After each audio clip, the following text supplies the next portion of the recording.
Isabelle Huppert divine en velours, Marina Foy cuir et casquette pour la syndicaliste. Le film a déjà été présenté en festival, un peu partout dans le monde. La syndicaliste de Jean-Paul Salomé, portée par une Isabelle Huppert étonnamment blonde, a été nommée à la Mostra de Venise, mais aussi en Helvétie ou à Marrakech durant l'année 2022. Voilà que le long métrage, tiré d'une histoire tristement vraie, va finalement toucher le public, en salles obscures. Dès le 1er mars 2023. Habituée à l'exercice, l'équipe de ce thriller haletant s'est donc retrouvée à la Cinémathèque Bercy de Paris pour une ultime avant-première, juste avant que l'aventure ne débute réellement pour tous au cinéma.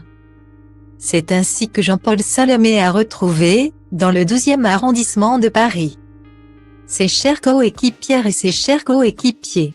Isabelle Huppert, sa sublime héroïne vêtue de velours noir, mais aussi François-Xavier de Maison, Marina Foy, Pierre Deladonchamp, Jean-Paul Salomé, Gilles Cohen et Olivier Lousteau.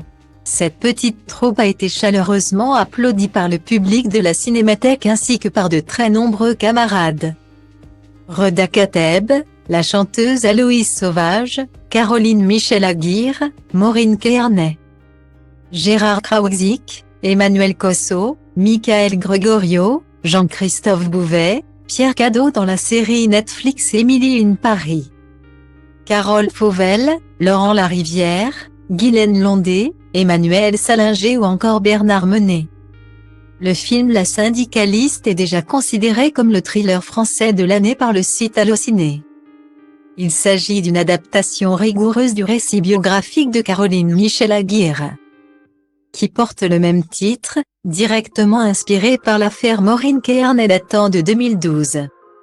La responsable syndicale irlandaise avait été agressée et violée chez elle un matin alors qu'elle travaillait sur un dossier sensible dans le secteur nucléaire français et qu'elle subissait de violentes pressions politiques.